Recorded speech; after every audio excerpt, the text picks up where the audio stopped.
With so many people traveling now, a lot of people are looking for those unique places or off the beaten path places to go and explore.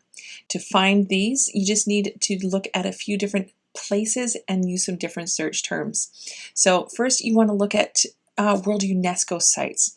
I always make sure that I look and check to see if there's any UNESCO sites around where I'm going, but you can also base it around your trip as well. You can Google World UNESCO sites and it'll pull up all the different places. I like them because they're usually really beautiful and steeped in history and culture, so they're really, really great to go and explore. Next, you can pick an event or an adventure instead of a destination. Say you want to take a scuba diving trip and you don't have any place in mind. So you know you want to do scuba diving, so you Google scuba diving places around the world and you pick something that entices you there. You can also pick an event, say maybe a music festival somewhere, and you base your trip around that festival and see different places in around that one area. You can also look at tourism boards. Now, tourism boards, there's like many different types of tourism boards depending on where you look. So you have the country's tourism board, and then you go down and you can find the city's tourism board, and then there's possibly ones that are more smaller towns tourism boards. So you can get down, narrow it down further and further. Now I would start with the country's tourism board to get some more unique places. Then I would research the cities within those tourism boards as well. A great place to find unique places is joining Facebook groups.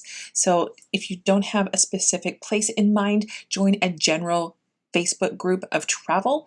All you have to do is travel and press groups, and you'll be able to look on that page and see what everyone is talking about. You can also use the search bar and be able to search for different places and different questions. You can also pose questions in there and ask for advice.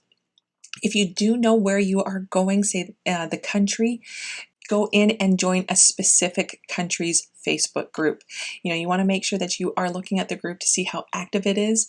If it's not very active, you may not get as much information, but it's a very active group where people are asking a lot of questions and answering, then you're going to get great information.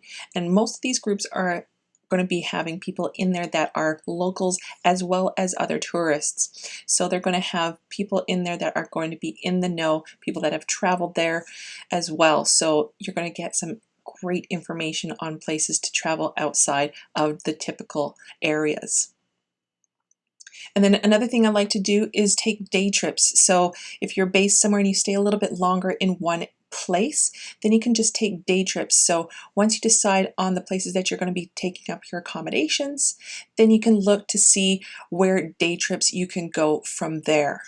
This can usually result in some unique areas that not everyone gets to see because they're just staying for a short time in that one particular area.